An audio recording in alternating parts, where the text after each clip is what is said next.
People always ask when I realized my sister wasn't just competitive, but a thief of the most personal kind.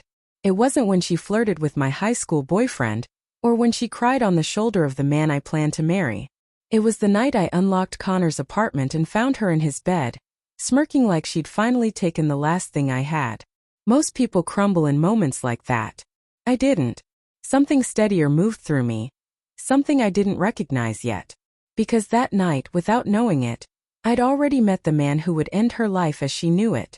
Growing up, people used to say my sister Danielle and I were a study in contrast. She was the kind of girl who didn't just walk into a room, she rearranged it. Bright smile, sharp jawline, hair that fell perfectly without trying. I was quieter, softer around the edges, more likely to tidy the table after dinner than command the conversation. Mom said we balanced each other, but balance isn't the word I would use. The first time I noticed something was off, we were in high school. I was dating Tyler, a sweet, slightly awkward boy who carried my books and blushed whenever I touched his hand. One afternoon he came over so we could study for a biology test. We were halfway through flashcards when Danielle drifted into the living room wearing her cheer hoodie, pretending she couldn't solve a simple equation. Tyler leaned in to help, and I watched something flicker across her face, an interest that had nothing to do with math. A week later he stopped texting as often. A month later they were just hanging out, which everyone at Lincoln High in Columbus, Ohio, knew was code for something else. Mom said I was being dramatic. Danielle can't help being charming. She laughed like it was a compliment. By the time I started dating Caleb after graduation, I'd convinced myself the first situation was bad luck. But history repeated itself. At a family dinner, Caleb tried to tell a story about his new job, and Danielle placed her hand on his arm like she'd known him for years. Mom noticed, of course, but instead of calling Danielle out, she whispered to me in the kitchen, "Maybe stop bringing your boyfriends here. You know how easily she gets attached." The logic was so backward it made my teeth ache, but I stayed quiet. Staying quiet was something I'd mastered.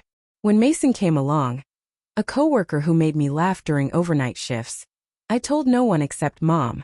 She promised she wouldn't mention him. A week later, Danielle bumped into him at a coffee shop in downtown Columbus and suddenly needed career advice. You don't need me to tell you how that ended. But Ethan hurt the most. We were together 2 years. We talked about rings, apartments, future kids. He met my grandparents, memorized my coffee order, left a spare hoodie at my place. We were real. And even then, Danielle found her angle. An emotional emergency at midnight, crying on his shoulder. Mom telling me, "Ethan's too kind. He can't ignore a girl in distress." When the relationship fell apart, no one looked surprised but me. I told myself I'd grow numb to betrayal, that heartbreak had a limit. But numbness is a myth. Hurt accumulates, reshaping you piece by piece. Then came Connor. A man I didn't even introduce to my family for 8 months because for once I wanted something untouched, unshared, unthreatened. He felt different, steady, real. I thought I'd finally outgrown the curse. I didn't understand then that secrets don't protect you. They just delay the inevitable. I should have known peace doesn't last in my family. It took just one slip, one careless moment, for everything to unravel. I was at a cousin's barbecue when Melissa, who has never been able to whisper at an appropriate volume, leaned over the grill and said, "So, how's that guy you're seeing? The one in Cincinnati, the tall one." She said it casually, flipping a burger, not realizing she just handed Danielle the coordinates to invade the last safe corner of my life. I felt my stomach drop. Danielle's head snapped up from across the table, her eyes bright with curiosity. "Guy in Cincinnati?" she asked, voice sugar-sweet but sharp underneath. I forced a laugh, changed the subject, but the damage was done. Danielle never needed details. Just a hint of something I valued was enough to ignite her hunt. I didn't sleep that night. I lay in bed replaying Melissa's words, each one landing like a needle. Connor didn't post much online, but he existed. He had a job, a face, a name, and Danielle was frighteningly skilled at finding what she wanted. If she could track down Mason with nothing but a coffee cup logo, she could find Connor with much less. For a few days nothing happened. Connor and I went on dates in neighboring towns, grabbed cheap tacos after his shifts, watched late-night documentaries on his couch, but there was a tightness in my chest I couldn't shake. A constant scanning of shadows for signs of her. Then the small things started. Connor hesitated before answering my calls. He ended dates early, saying he was tired. His texts grew shorter. I told myself he was stressed with work, but deep down I recognized the pattern. The quiet drift, the emotional detour. One afternoon, I walked into a grocery store and froze. Danielle stood in the produce aisle wearing an outfit she never wore in Columbus. Too polished, too intentional. She wasn't holding a basket. She wasn't shopping. She was waiting. And when her phone lit up, she smiled at the screen in a way that made my skin go cold. I didn't confront her. I just walked out with my heart pounding and my throat dry. I told myself I was being paranoid. But the truth is, you can't mistake the scent of smoke when you've lived through enough fires. 2 nights later, Connor canceled our dinner, saying he needed some alone time. His voice was distant, clipped. Something inside me tightened, but I didn't push. I just said goodnight and sat in silence long after the call ended. The next morning before sunrise, I drove to his apartment with a bag of breakfast pastries and a hope I didn't fully believe in. His car was outside. The lights in his living room were on. The hallway smelled like detergent and burnt toast. I unlocked the door quietly like I'd done dozens of times. And there she was, Danielle in his bed, Connor beside her. Her hair spilled across his pillow like she owned the place. Her expression wasn't guilty, wasn't startled. It was triumphant. Like this was the victory she'd been building toward her entire life. "I guess secrets aren't your thing," she said, voice lazy, satisfied. Connor didn't even look ashamed. Something fractured inside me, clean and final. That was the night my breaking point became my beginning. In the days after I found Danielle in Connor's bed, the world around me felt muffled, like someone had stuffed cotton in my ears. I moved through my nursing shifts mechanically, answering patients, charting vitals, pretending I wasn't replaying that bedroom scene on loop. People think heartbreak is loud. Screaming, crying, throwing things. Mine was quiet. A slow freeze spreading under my skin. Mom called the next morning not to check on me but to chastise. "You can't blame your sister for being magnetic," she said. "Maybe you should think about why your relationships keep slipping away." I held the phone to my ear and listened to my mother analyze my failures as if she'd been waiting for the chance. I didn't argue. I didn't defend myself. Something inside me had gone still. A week later, on a cold afternoon, I walked into a small coffee shop after my shift just to avoid going home. I ordered tea I didn't want and sat by the window staring at nothing. That's when a man at the next table asked if the seat across from me was taken. He was tall, sharply dressed, and carried himself like someone used to being listened to. He introduced himself as Vincent Reed. I told him my name, expecting nothing of the conversation, but he had a way of speaking that made people lean in, smooth, practiced, almost warm if you didn't look too closely. We talked casually about work, the weather, the city. I didn't volunteer anything personal, but when his phone buzzed and he mentioned a business proposal meeting, something flickered inside me. An instinct not of attraction but recognition. Danielle would have noticed him from a mile away. Men like Vincent were her weakness. Self-assured, polished, a little mysterious. He asked if I wanted to grab dinner sometime. I said no, but thanked him politely. When I stood to leave, his eyes followed me. Calculating, not predatory, just curious, like he'd spotted a puzzle he wanted to solve. That night I looked him up. His name appeared in news articles. Nothing criminal, nothing confirmed. Just whispers of messy breakups and lawsuits tied to business disputes. A man who charmed easily, who burned bridges quietly, who left chaos behind without technically committing a crime. The kind of man Danielle would chase without hesitation. I didn't introduce him to her directly. I didn't have to. A few days later, I mentioned him casually at a family dinner when Mom asked if I'd met anyone new. I downplayed it, almost shrugging it off. Danielle didn't blink, didn't comment. But I watched her take mental notes the way a hawk registers movement in the grass. 3 days later, she ran into him at a downtown coffee shop, the same one where I'd met him. By the following week, she was texting him nonstop. By the next, they were dating. And for the first time in my entire life, I didn't warn her. I didn't intervene. I didn't protect her from herself. I simply stepped out of the way. When Danielle fell for Vincent, she didn't fall gently. She plunged reckless, breathless, certain she discovered a man who finally matched her shine. Their first date turned into a weekend trip.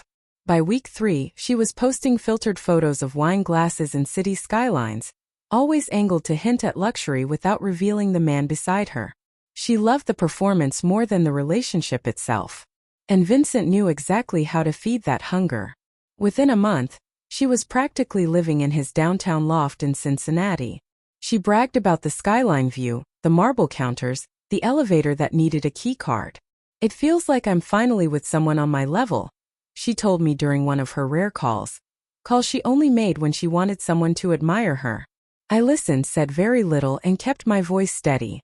Vincent wasn't cruel at first. Men like him rarely are. He was attentive, generous in gestures, skilled at crafting an image. But underneath those polished layers was something colder, something I'd sensed even before Danielle did. The first fracture came quietly. Danielle called one night saying she was short on money for shared expenses at the loft. "I'm investing in our future," she said breathlessly. "Vincent says it's smart to combine finances early. It shows trust." She said it like she was reciting lines he'd fed her. A week later, she withdrew $30,000, her entire savings, to invest in a project Vincent was spearheading. She explained it like she understood the details. She didn't. I knew what was coming, but I didn't say a word. Soon the tone of her calls shifted. She still boasted, but her voice trembled at the edges. She asked if breakouts on her skin could be caused by stress, if it was normal that Vincent had the only key card, if it was healthy for him to check her messages, for transparency. "He loves me," she insisted, but her voice cracked. Then came the night she whispered into the phone. "Do you think someone can love you and still scare you?" My throat tightened, but I forced my answer to stay neutral. "What do you think?" She didn't respond. A few days later, the fear in her voice was clearer. Vincent had asked her to sign a few papers related to their shared expenses, bills, authorizations, statements. She admitted she hadn't read everything. "It's normal," she said. "Couples do this all the time, right?" I said nothing. My silence wasn't punishment. It was finally giving her the space to face herself. Then everything caved in at once. It was early morning when my phone buzzed nonstop. First from Danielle, then Mom, then from an unknown number. I ignored the first few calls until Melissa finally texted, "Turn on the news." I did. A headline scrolled across the bottom of the screen. "Investigation into financial misconduct leads to raid at downtown Cincinnati loft." The building looked familiar, even from the helicopter footage. Glass balconies, steel framing, police vehicles crowding the entrance. Reporters stood outside, microphones pointed toward the chaos. By the time I reached the building, agents were still inside. The hallway was filled with clipped orders, rustling documents, nervous neighbors whispering. Danielle sat against the wall with a blanket around her shoulders, shaking, not from cold, but from the sudden collapse of the world she'd built on illusion. When she looked up and saw me, her face contorted into something between relief and shame. "He used me," she whispered. "He said I was helping him. I thought I was part of something important." She looked terrified, not of the agents but of herself. An investigator approached, holding a folder thick with printed statements. "You signed these," he said gently. "Multiple times." He wasn't accusing. He was informing her of the reality she'd walked straight into. "I didn't read them," Danielle cried. "He told me they were routine." The agent nodded sympathetically but remained firm. "Not reading them doesn't erase liability." That sentence cracked something in her. A sob tore out of her chest, raw and unfiltered. Mom rushed in moments later, frantic, hair messy like she'd sprinted the entire way. "Where is she?" "Danielle? Baby, talk to me." She knelt beside her, cupping her face. "We'll fix this. We'll get you a lawyer." "We'll." Then she turned on me. "This is your fault," she hissed. "You knew. You must have known what kind of man he was." Her words were knives, but they didn't cut like they used to. I didn't raise my voice. I didn't defend myself. "Danielle made her choices," I said quietly. "For years, she took from me without consequence. This time, she took from the wrong person." Mom stared at me like I was someone she'd never seen before. Danielle shook her head, tears streaming. "Please," she whispered. "Don't leave me alone." For a moment I felt the old instinct rise. The urge to protect her from everything, even herself. But then I remembered the countless nights I'd cried alone, the relationships she'd shredded, the way she'd smiled in Connor's bed like she'd won something. I knelt beside her, meeting her eyes. "You're not alone," I said softly. "But you are responsible." Her shoulders sagged under the weight of those words. Vincent, meanwhile, was escorted past us in handcuffs, expression blank, posture rigid. He didn't look at Danielle once. In the days that followed, the investigation unraveled layers of financial misconduct tied to his name. Danielle wasn't charged with the most serious counts, but she was held accountable for the documents she'd signed. She took a plea deal to reduce penalties, but the damage was already done. Credit ruined, accounts drained, looming restitution, a criminal record she'd carry like a shadow. She moved out of the loft with nothing but a duffel bag. Mom cried, Dad stayed quiet, and I walked behind them, hands in my pockets, feeling nothing and everything at once. A few nights later, as I sat alone in my apartment, I finally exhaled. Not a triumphant breath, just a release. A long overdue acceptance that justice doesn't always roar. Sometimes it unfolds quietly in the spaces where you stop shielding someone from the consequences they choose. Danielle didn't go to prison, but the consequences clung to her like smoke long after the investigation ended. With a plea deal in place, she avoided the worst charges. Yet the fallout was crushing. Her savings gone, her credit destroyed, her name now tied to a scandal she barely understood. Mom tried to shield her at first, insisting the world had been unfair. But even she couldn't rewrite the facts printed on the bills and statements arriving every week. Within a month, Danielle packed what little she had left and moved to Seattle, taking a job at a small cafe. The girl who once floated through rooms now moved carefully, shoulders tight, eyes tired. I checked her social media only once. She looked older, quieter, almost unrecognizable. As for me, I finally started therapy. I told the truth out loud for the first time. The years of comparison, the pattern of betrayal, the exhaustion of always being the one expected to understand. Healing didn't come quickly, but it came honestly. Dad and I grew closer. Mom avoided the topic entirely, and in the rare quiet moments I realized something simple. Sometimes the only way to reclaim your life is to stop bleeding for people who never notice you're hurt. Looking back now, I don't feel triumph or revenge in the way people expect. What I feel is clarity. The kind that settles in when you finally stop fighting to be valued by someone determined to dim you. Danielle's downfall wasn't my victory. It was the natural end of a path she refused to step off. And my healing didn't begin when she broke. It began the moment I chose myself instead of chasing her approval. If any part of my story echoes something in your own life, you're not alone. Share your thoughts below and tell me where you're watching from. And if you'd like more stories like this, don't forget to subscribe for the next one.